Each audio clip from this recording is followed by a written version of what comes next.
Alors, ce soir, on apprend à faire des sabres. Pour ça, ça prend un pot de jus, des casseroles, des PVC. À faire recourber sur un rond allumé. Premièrement, ne pas allumer le rond trop fort, parce que sinon ça va faire brûler le PVC. Et quand le PVC brûle... Ah oui, c'est vrai, ça prend aussi Lilo et Stitch 2 en background. Quand le PVC brûle, ça le rend plus faible. Donc, il faut placer un PVC. Oui, j'ai déjà recourbé un peu. Il faut le placer un petit peu au-dessus du rond. En avant, ça peut être long.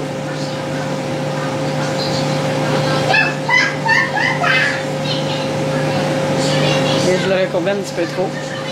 Fait que, faut que je le rechauffe.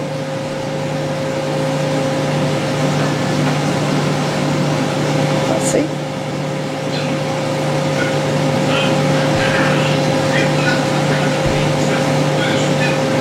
C'est long, hein?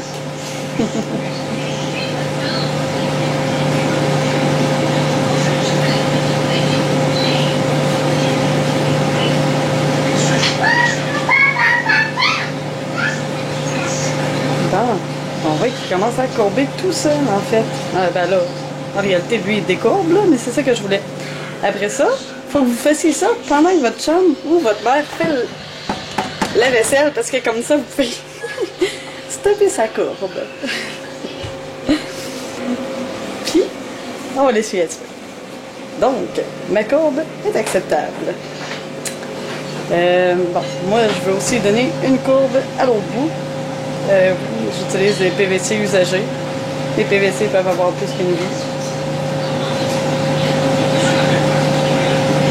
Ça va être long aussi.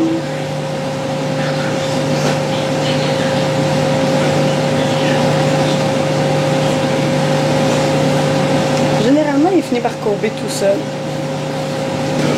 Si vous voyez que votre PVC commence à brunir, c'est que votre rond est trop fort. Qu'il soit un petit peu bruni, c'est pas grave. Faut pas qu'il soit trop. Ok, et voilà. Je vais lui donner la courbe que je veux. Étant donné que ça va être mon manche, je vais essayer de lui donner une courbe juste minimale.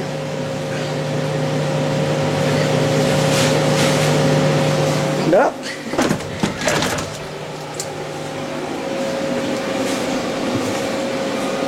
Ok.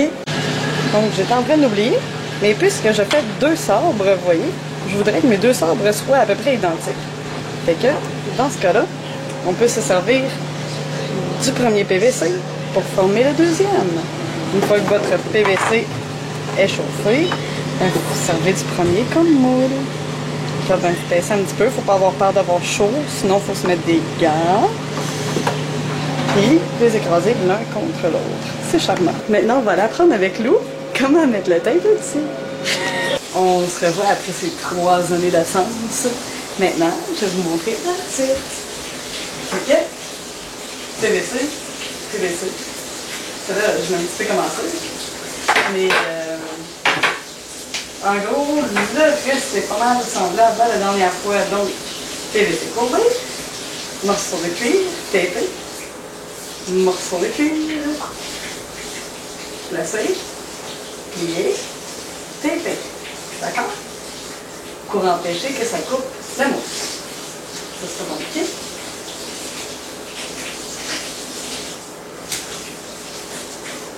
D'ailleurs, je vous présente mon nouveau chat, Aiden, qui est ce soir la gardienne de la mousse.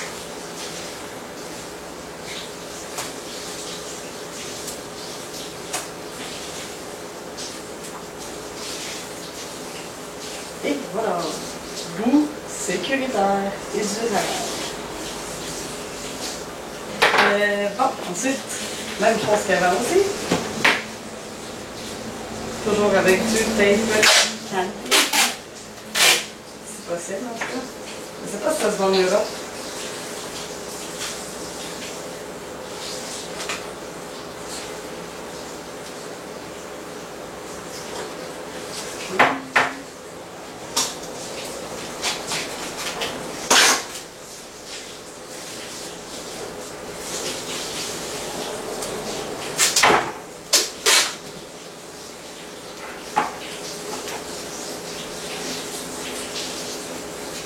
suis plate, hein, je commande pas beaucoup, mais c'est vraiment la même chose que la dernière fois, c'était aussi.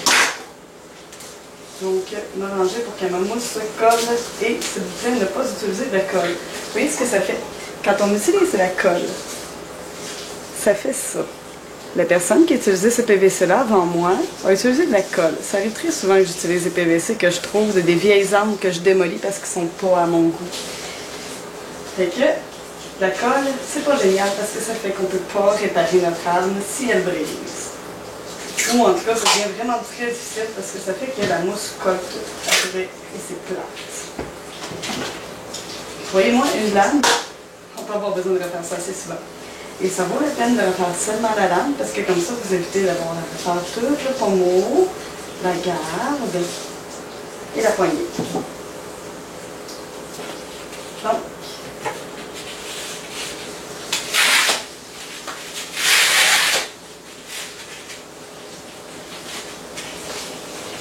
évidemment, puisque moi je fais 2 heures, je vais essayer de faire pareil. La mousse arrive là.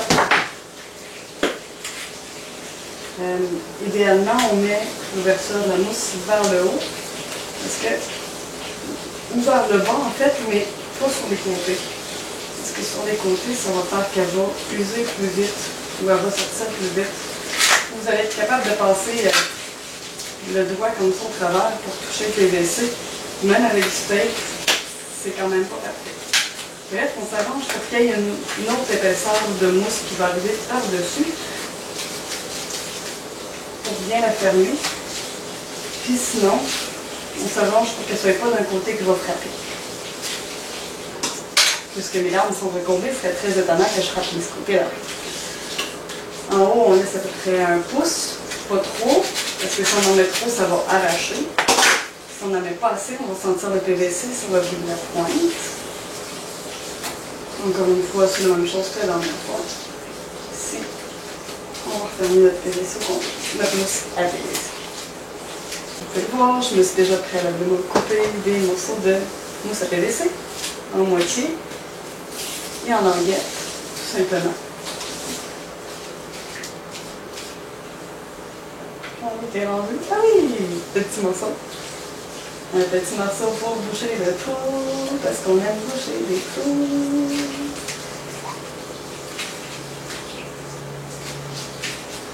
Petit morceau, boucher le trou. Boucher le trou. Et on referme le tout. Pour que ce qui bouche le trou reste dedans éternellement. Voilà. Comme ça. Bon. C'est un début. Pas donc donc ensuite, on fait de la sculpture. Ça, c'est le bout de fun. J'ai coupé des bouts de mousse à PVC en languettes. Ceux-là, je pense qu'elles font le quart d'un... Ouais, c'est ça, le quart. Parce que ça, c'est un demi. Donc, on va couper de un demi en demi comme ça. En suivant la ligne. Pour que ce soit droit le plus possible, parce que si c'est pas droit, ça paraît. Ensuite, on fait de la sculpture, donc, encore une fois, comme moi j'ai 2 lames, je vais m'arranger pour qu'elles soient semblables. On ne peut pas espérer que ce soit pareil. Je vais m'arranger pour que les morceaux soient très égaux. Et je vais juste vous montrer c'est quoi le principe. Après, on continue avec l'autre.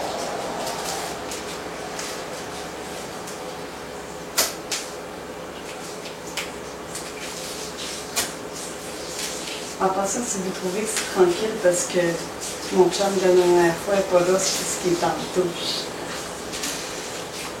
Mesdames, vous pouvez rêver. Moi, j'avoue ça. Bon, ok, c'est bon, je me tais. Donc, c'est à peu près ça le principe. Vous devez donc continuer pour que ça vous donne ça. Compliqué, hein? Non, c'est pas si pire que ça. Donc, c'est juste un morceau par-dessus l'autre, tout simplement. Donc, une fois qu'on a ça, ben là, c'est sûr que si je tape ça, je dirais comme ça, ça va paraître qu'il y a des trous partout. Ah, d'ailleurs, un petit détail intéressant. Mais, comme vous pouvez le voir, j'ai mis le creux du PVC par-dessus. Donc la courbe est dans le même sens que la courbe de ma mousse à PVC d'en dessous. Pourquoi? Parce que ça fait de l'air. Et qu'est-ce qu'il y a le mieux que de l'air? Rien. Et qu'est-ce aussi qui fait que ça fait moins mal quand on frappe? De l'air. Fait que, faites de l'air. Après ça, on va faire la lame. Ça va être le fun. Même principe pour la lame. S'arranger pour que le creux soit en dessous. Et surtout que le tout soit droit. Ça peut être comme agréable. On va essayer de choisir le côté qui est le mieux coupé. C'est jamais parfait.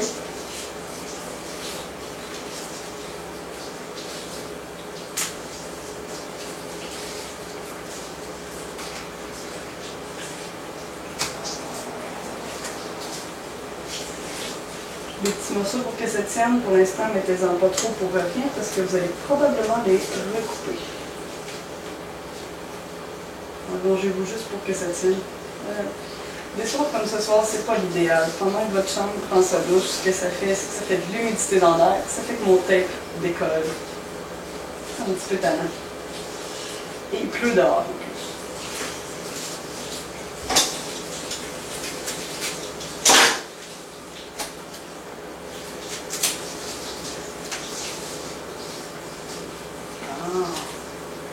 OK.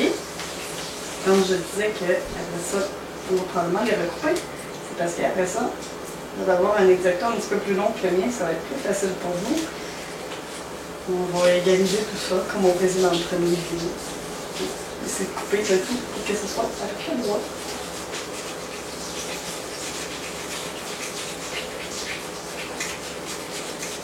Au moins que ce soit un petit peu plus droit. Plus c'est droit et plus c'est beau. Si vous voulez passer des heures et des heures de sculpture, vous le pouvez. Je vous encourage à le faire.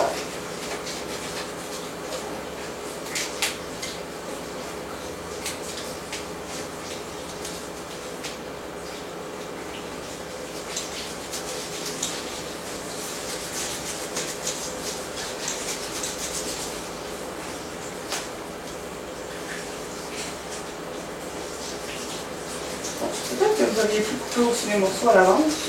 Je ne sais pas si c'est plus facile. Personnellement, je l'ai toujours fait comme ça pour être capable de gager mes longueurs de morceaux. Fait que je trouve que c'est l'idéal, mais chacun sa technique.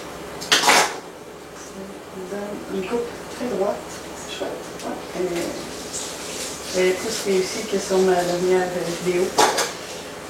Mais c'est parce que celle-là, c'était là avant de servir, contrairement à l'autre. On remet une petite morceau de tête, hein, parce que sinon, on est qu'on coupe l'autre côté, ça va être drôle, ça va tout tomber à terre, puis c'est ça.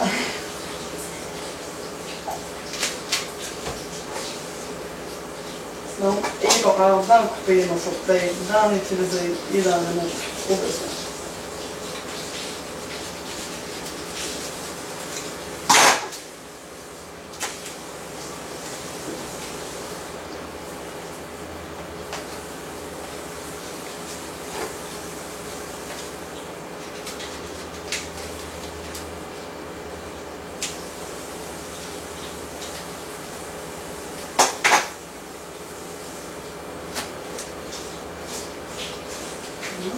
De mon sens à moi, c'est très acceptable.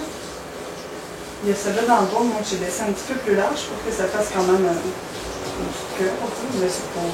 Comme je l'ai dit, rendu en fait, c'est de la sculpture. Vous le faites comme vous le sentez, puis comme je pensez que c'est l'idéal.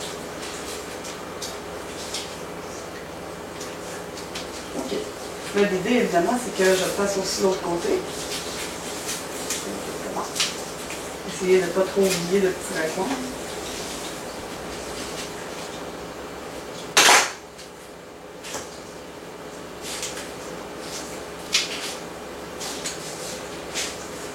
Donc, comme je le disais, évidemment, vous allez faire aussi de l'autre côté. Mais là, pour l'instant, je vais vous rappeler aussi qu'il y a le côté sculpture, il faudrait aussi l'égaliser dans ce sens-là.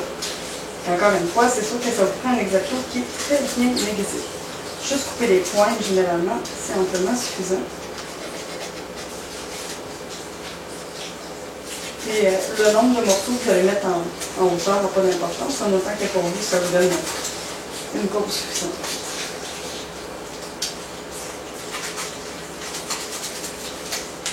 Allez-y selon votre œil de tigre.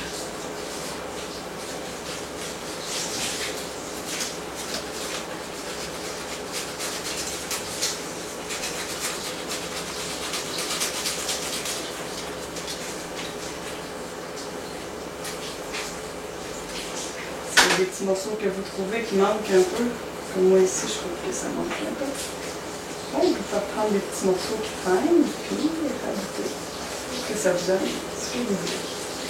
Ne gênez-vous pas pour taponner en masse et en masse et la mettre à votre goût, votre âme, parce que si vous voulez l'aimer pour longtemps, il faut la faire comme il faut.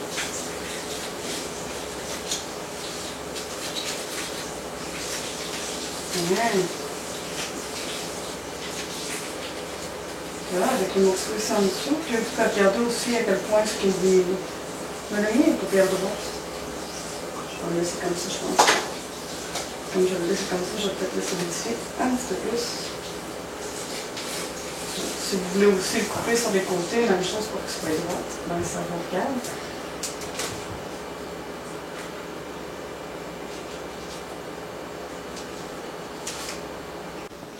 Donc, voilà où j'en suis. J'ai rajouté une deuxième épaisseur de lame pour pas que ça fasse mal, parce qu'on aime ça quand ça fait pas mal. Étant de l'équipe d'animation de quelques PNJ, je sais que c'est le fun quand ça fait pas mal. À part de ça...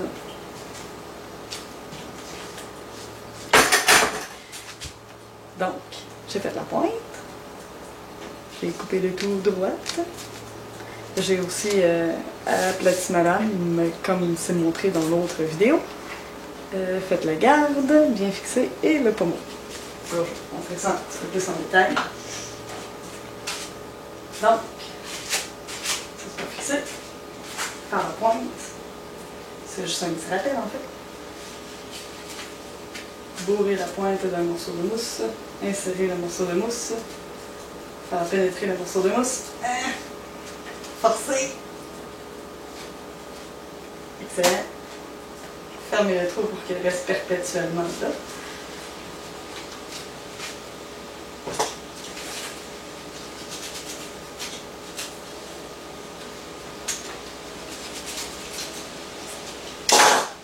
Et s'arranger pour que ça fasse une nouvelle pointe.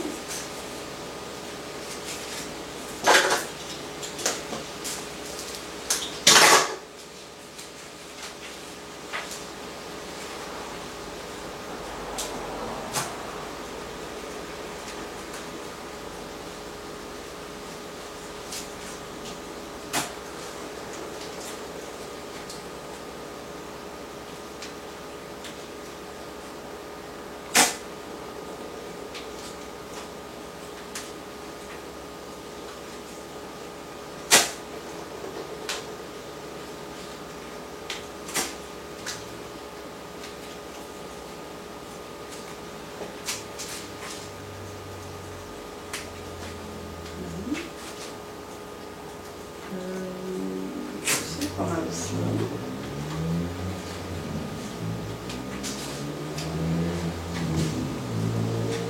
Et bien bon. Ok. Après ça, on fait le pommeau.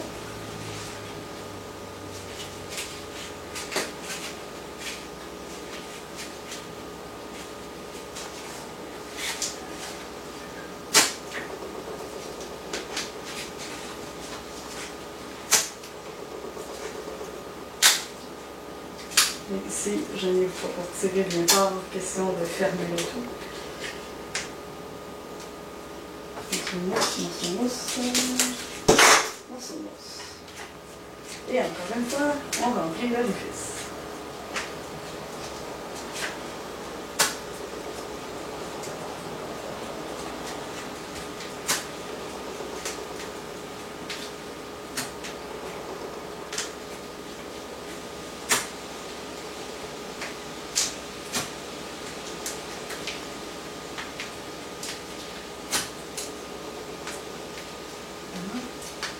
Je ne vais pas vous mettre bien le pec-tec, de toute façon, vous ne frapperez jamais avec ce côté-là. En tout cas, je l'espère.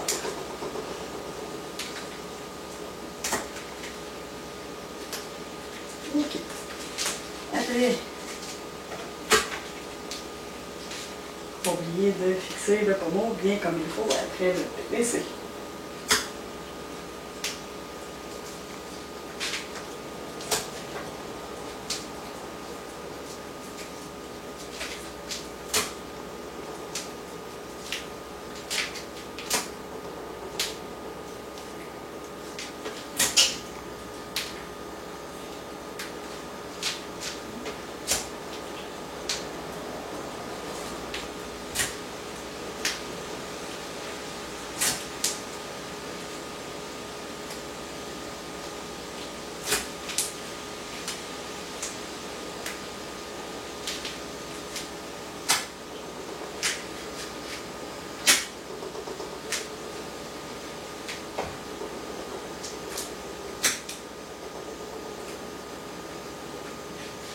Voilà. Ça c'est valéché, ça marche pas. Excellent.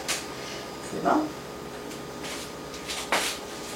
On prend le même principe pour la garde.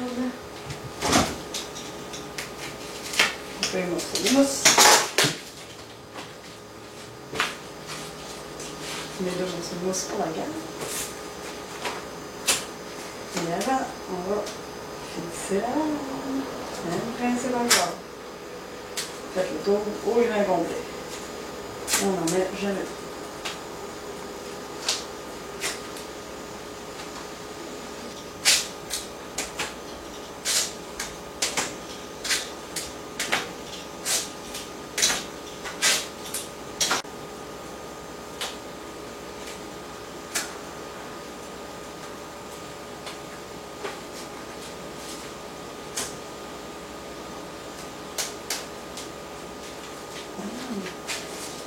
J'ai votre lame, ça ne bouge pas, c'est excellent, ça passe le test. La garde. Si possible, faites embarquer votre garde par-dessus la lame, ça va être encore plus sécuritaire et surtout plus solide. Attachez le morceau.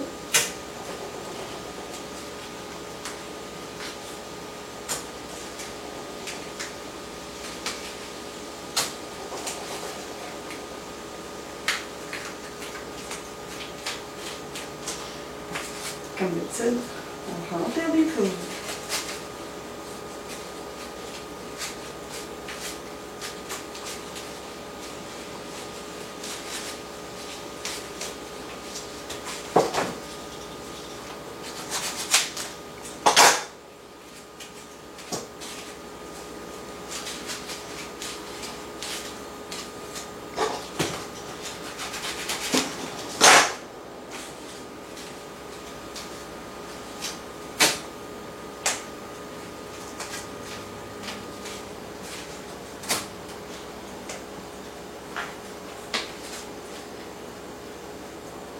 Et puis là, question d'avoir la même chose.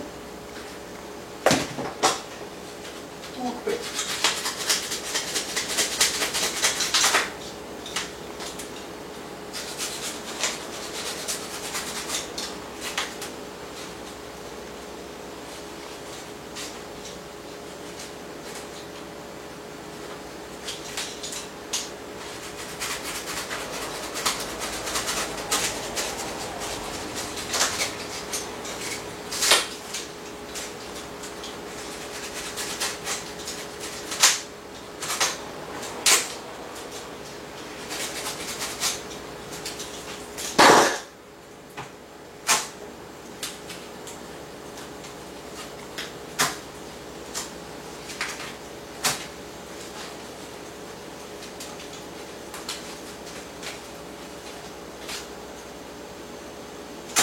Et encore une fois, il faut fixer le tout ensemble.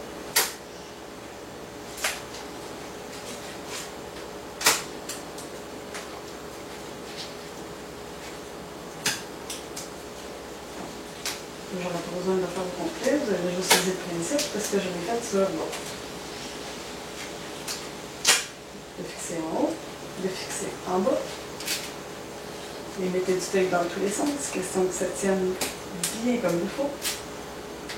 Puis après ça, quand tout ça va être fini, ça va être solide de partout. Vert, on parle peut-être ça. Ça a une pointe à votre goût et ainsi de suite. Il ne vous reste plus rien qu'à taper le tout.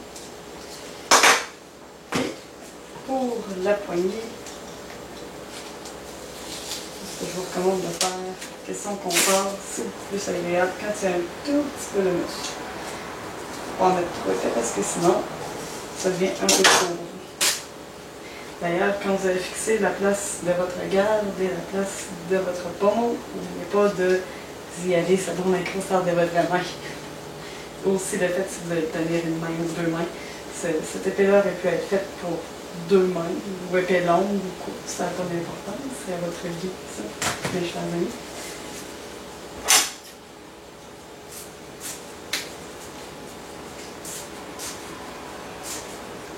Oui, des ciseaux.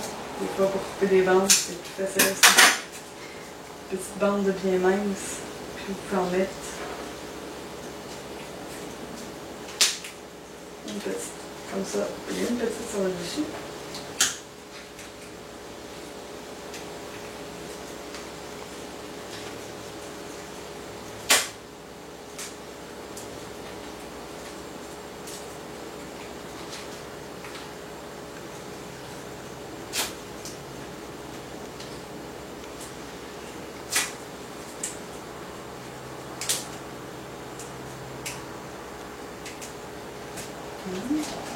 Après ça, question qu'on fasse, ça va être beaucoup plus agréable une fois que le cuir va bien.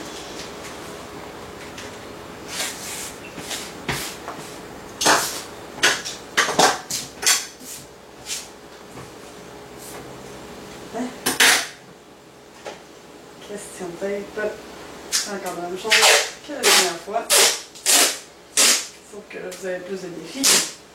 Parce que c'est pas vraiment une forme de lame conventionnelle.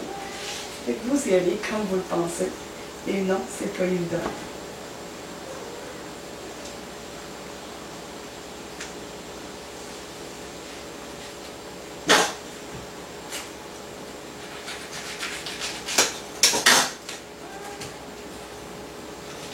Comme la dernière fois, l'important c'est d'essayer de ne pas faire de pli.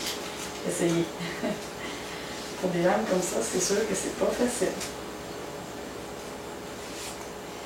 L'autre défi aussi pour une lame comme ça, c'est de ne pas mettre trop épais de tape. Si vous en mettez trop épais, ben, c'est vrai que vous ne verrez pas la mousse qui est en dessous, mais ça va faire que votre épée va être très raide. Pour des épées comme ça, c'est justement, c'est assez commun que ce soit trop raide.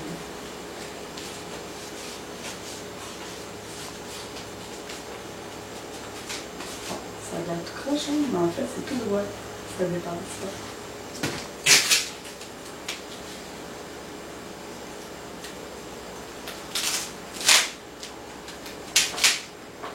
Je vais vous montrer l'approche. Et comme vous le voyez, plus vous allez couper droite, et moins on va voir les petites imperfections. Sauf qu'au final, ça ne devrait pas être si grave de les voir un petit peu, mais moins on les voit, et plus c'est gros. C'est ça, je le fais pas au complet, mais vous comprenez le principe. Il faut taper tout partout, qu'on voit pas la mousse en dessous. C'est autant pour une question d'esthétique que pour une question de solidité. Puis que la boîte ne rentre pas dans votre épée.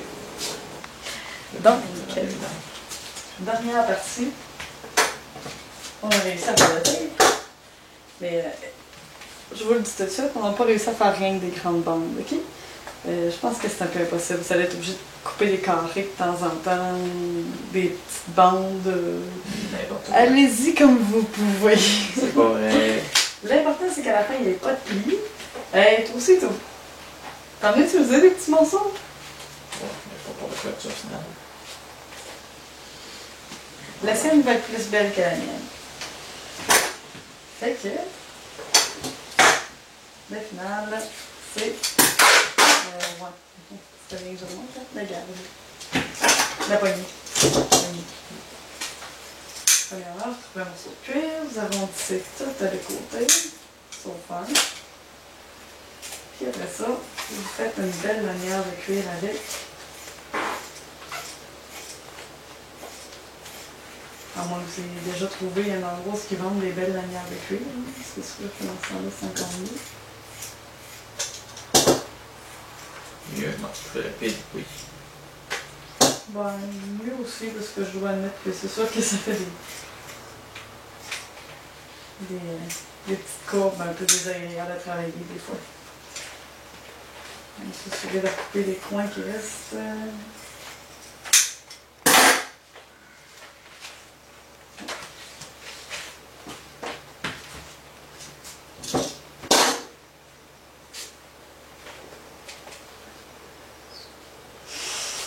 Quoi? Bon.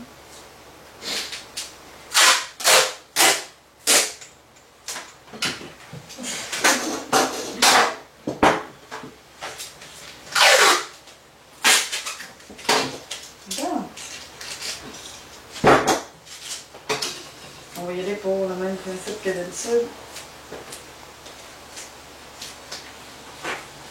On fait le tour une fois, on fait le tour à l'envers. Question que ce soit collant. Mais, ouais, c'est collant. Ce coup-ci, par contre, je vais m'arranger pour que ça soit tout le long.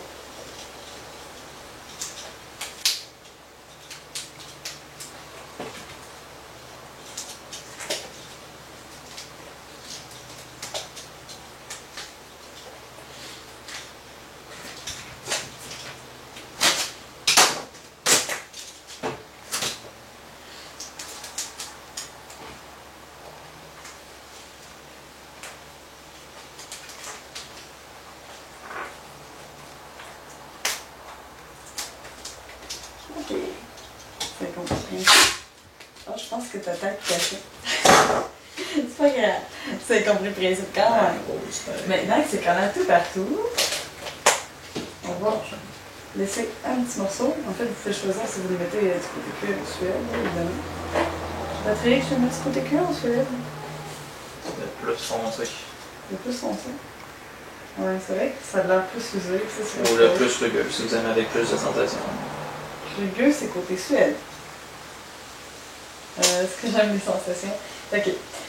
On va en laisser un petit bout dépassé. On va rapprocher un petit peu pour ça, je pense. On en laisse un petit bout dépassé. Puis après ça, on fait le tour allègrement en essayant de ne pas se gommer partout.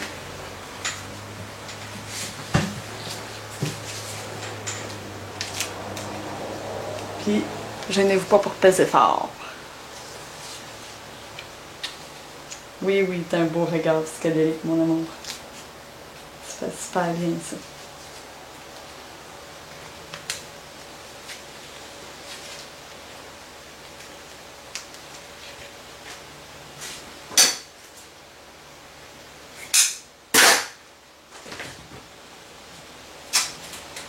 Oui, ton côté est plus beau que le mien. Et après tout, c'est lui mon mentor. Moi, je suis juste la fille fuckée qui fait des vidéos de YouTube pour vous montrer comment est-ce qu'il m'arrive. Les petits morceaux qui dépassent, on va les taper. Ça fait peur.